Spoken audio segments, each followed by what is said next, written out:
Hey guys, it's JH. Welcome back to the practice tee. Haven't been here for months and months and months. Guys, I'm just going to hit a couple of shots here without saying anything. Haven't been back, as I say, absolute months. I won't go into details as to the reason for that. Suffice to say, just one of those things. Okay guys, I haven't hit a ball for months. I hope you can see the ball flight here downwind. Got 4 on here. I'm going to hit a couple of shots and then I'm going to tell you something. Hope you can see the ball flight.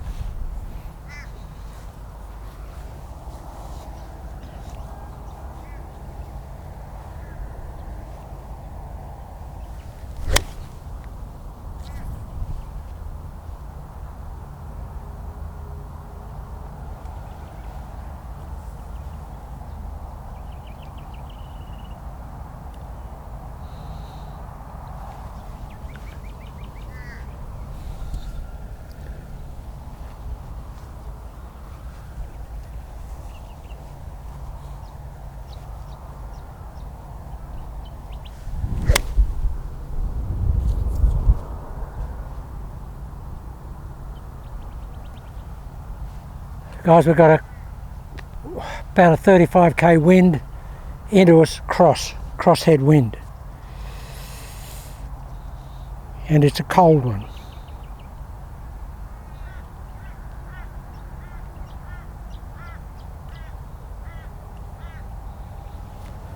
And the ground is still really wet.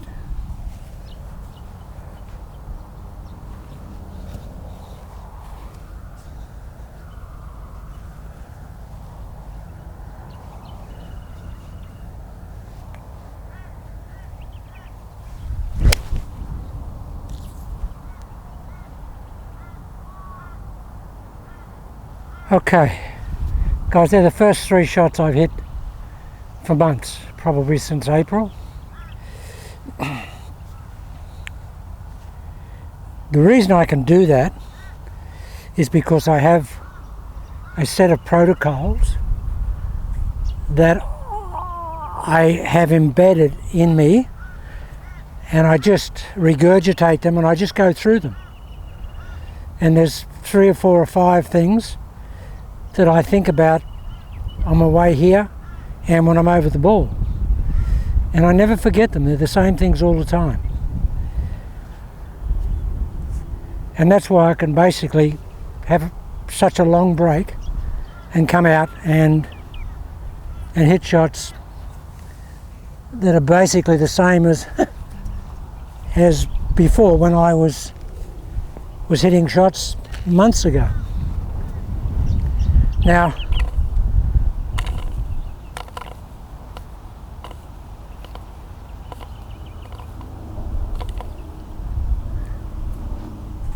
and I was like it initially when I started playing golf as well, in that I always, when I got to play from week to week or from day to day or from practice session to practice session, it was always a start-up, and I think, well, how do I start today? What do I do today? Because I couldn't remember what I was working on the last time I was hitting golf balls or playing well. And I really wasn't as committed as I should have been to formulating something that I could basically, almost like opening a book and go through the directions of the golf swing. And so the whole point of this, guys, is that you must have a protocol or a set of protocols that you know what those protocols mean relative to your golf swing. And it's basically just a structuring that you need to involve yourself in. You know, for example, if you get over the ball and you say, okay, now I'm nicely balanced, I've got my weight set, club is nicely positioned, and this is for a conventional golf swing. This is not channel lock. Conventional golf swing, conventional ball, position, etc. Because that's what 99% of people use to play golf. So we basically, okay, we've got our nice balance. We're set in position, nice balance. Feel the butt hanging out over the heels, some tension in the hamstrings, quads are flexed, and I've got a nice comfortable back angle. Just sitting here, I'm not bending over a lot, I'm not doing anything convoluted, my arms are just hanging down naturally, just sitting like that here. Just like I'm ready, guys, I'm set, I'm ready to do something. And that's the first part of the protocol, so that's what I want to feel that.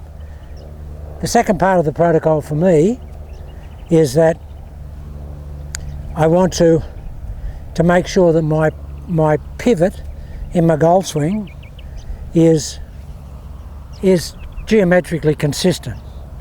And that is, I don't want to just take the club away, throw it away in the backswing, whip it out there, whip it in here. I want the golf club directed by the pivot. And the pivot starts off the lead shoulder, guys. And for me, it's just the lead shoulder pushing the club away like that. Lead shoulder goes there, which I'll talk about in a moment. So I've got the pivot right. I can feel that. Then when I just get to the top of the swing, all I want to do then is just reverse that. And I reverse it from the ground up. And the ground up being, for me, just my knee, just moving in a semicircle, being a right-hander to the left. Here. Yeah. I'm not trying to do anything with the club head. I'm just letting it have its way. Now, they're the protocols for me. But whatever type of golf swing you have to build some protocols for that golf swing, whatever that may be. And you've got to be able to isolate what you're doing, guys, because when you're hitting the ball well, if you don't know what you're doing, it's pointless. Because you won't be able to hit the ball again well because you didn't know what you were doing when you were hitting it well. So that's just a basic, overview of what you should do if you're going to have a repeating, consistent golf swing. Now the other thing, guys, is I always like to feel the head of the golf club. Always like to feel it. It always feels like the tennis ball on the string. So the basic message here is that try and isolate all the things you do in your golf swing. The intricate things of your golf swing. And you may have 4 or 5 or 6 things, but try and build those and write them down in a book for a while, so that when you come back from playing well, when you had a practice session and you say, okay, I think I was doing this, and you write that down, and when you come to start the practice session next time, you look at those and you've got somewhere to start again. So hey, that's what it was. I remember all that. And down the track it will permeate into your being, and you'll have it there. You won't have to refer to the notes and the instructions. Yeah, so guys, it's basically just, when you're hitting it well, try and work out a process where you can identify why you're hitting it well, what the fields are, the specific movements are, and catalogue them in your brain. But write them down because you'll forget them. Okay, now the other thing is, guys, I want to talk to you about the pivot or the turn in the backswing. There's a lot of misconception about what we're supposed to do in the backswing. And the reason I'm going to bring up this specific reference to the pivot is because the greatest players that have ever played the game, the greatest ball strikers, all did this. They all did it. And I caught up today for the first time for ages with Mr. X. He works here at the golf course now. And I was just asking, I haven't seen him for ages. I said, how are you hitting it? He said, well, I'm hitting it great because I've finally worked out my my pivot, which I always said to him was always an issue, because he was a roller. He used to just roll into the backswing, transfer the weight to the outside. The trail foot used to get up, used to get sort of a little bit of a, used to move the structure this way, and used to just roll into the backswing. He never really pivoted. And I said, so what are you doing? He said, well, what I'm doing is what I think the great players did. And because I've spoken to him about this before in the past, when I referenced Mo Norman and Sam Snead and Peter Thompson and Ben Hogan. And they all have this type of action. And guys, what I want to do is just what I think, take away the misconception of what a backswing is.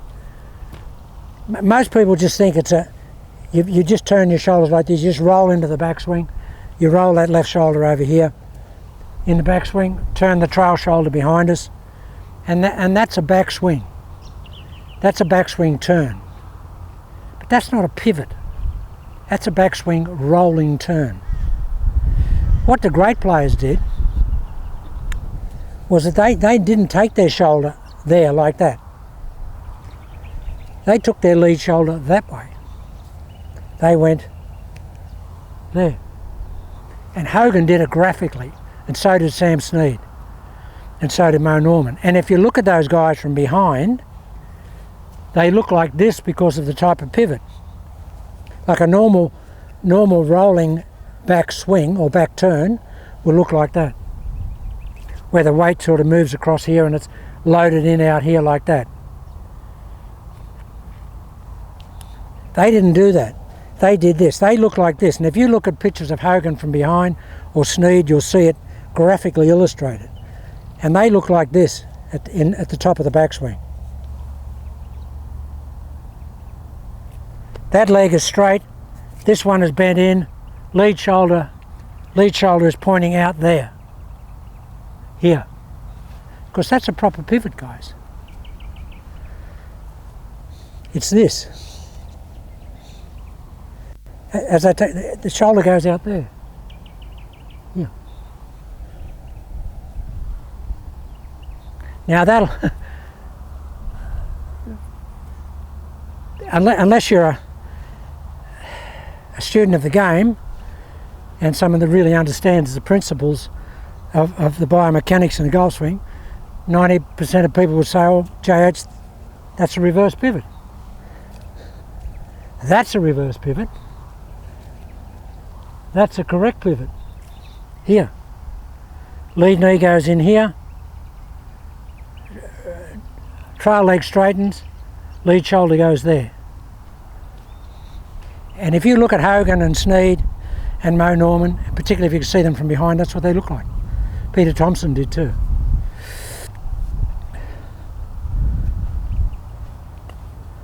And a lot of the great ball strikers look like that. Because guys, the problem is, if you just turn your shoulders and roll in here, most time, A, you've got no loading in the backswing. You've got no stretch loading in the backswing, and really nothing to start the downswing. You just have a roll of the shoulders here and a roll of the shoulders there. And, everybody say, I'll get to the top here and I'll get the left side out of the way as quick as I can. Well, you shouldn't be thinking about that. That's a result of a good backswing pivot and the loading associated with that pivot. Once we get here, like that, if we start the downswing with just a reverse of that backswing pivot, and that is that the lead shoulder goes down here in the backswing and out towards the ball, and all it does in the backswing and all it does in the downswing, guys, is it moves up. It moves up, and the trail shoulder just goes straight towards, for me and for Mr. X, it goes towards the right ankle in the downswing. In that we get here in the backswing, and then the right shoulder just goes towards the right angle there, right ankle, and the hands are totally passive. We force that shoulder down, hands are passive, and you get a fantastic freewheeling through the ball at impact. So the main message here, guys, is that probably what you've thought about in terms of a back swing and a back turn and a turning of the shoulders is not right relative to the great ball strikers and their methodologies. That's just a shoulder rotation. That's not a pivot.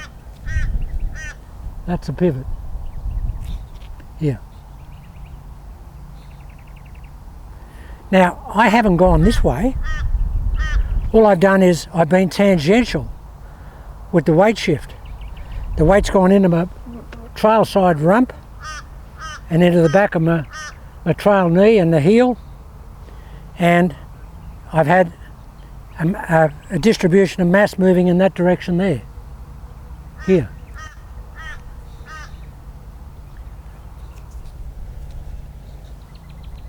And from the top of the backswing, all I do then is I just drop the, well, that lead knee will start to move left because it's loaded, and the trail knee will start to drive, but the trail shoulder should just drop straight down with the passive hands, like that. Now it's very complex, and I'll have to do a couple of videos with some intrinsic stuff in it and go over the specific details. But generally speaking, it's a reformation and a reconstruction of the backswing or the back pivot. And we never saw it better illustrated than in those 3 or 4 players that I mentioned. Now, I don't do it all the time. When I'm swinging well, I'll do it to a degree. I don't do it in its correct entirety of construction. I have done it in the past, but I don't do it all the time. But I'm coming back after having a break.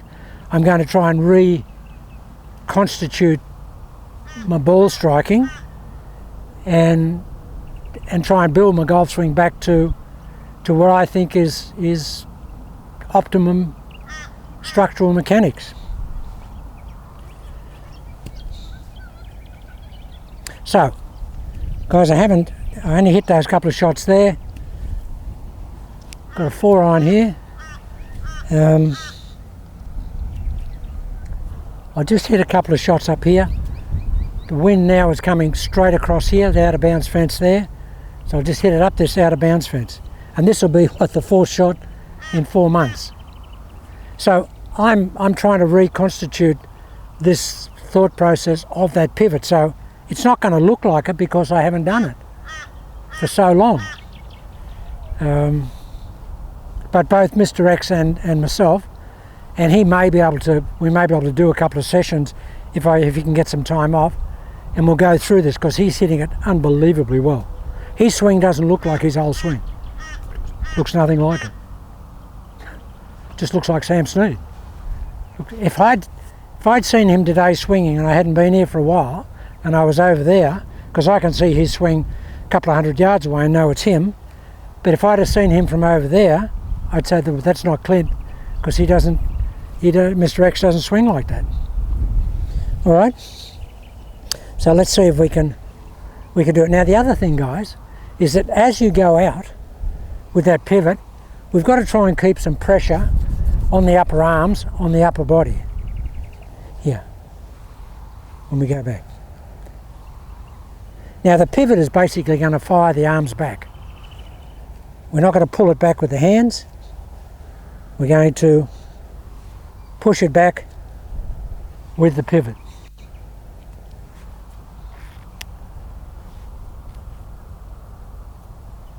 Okay, so look, I'll just go on and I'll explain a little bit more about it, and then I'll change the camera around and I'll actually hit some shots with it. So the basic message, guys, is that the look that you're trying to get, or the structure you're trying to get, is going to look like this. Imagine your lead shoulder going that way, in the backswing. There. Imagine that.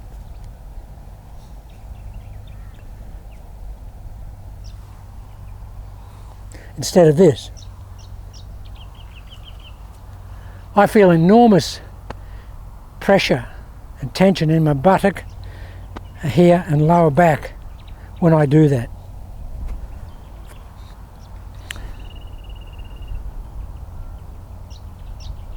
Okay.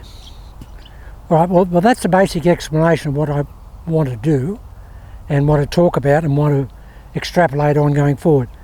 So I'll just pause this tape here and we'll do another video, and I'll hit some shots, but I'll set the camera up a little differently so we can see I'll see where the sun is and see what it's looking like. So I'll come back into video 2.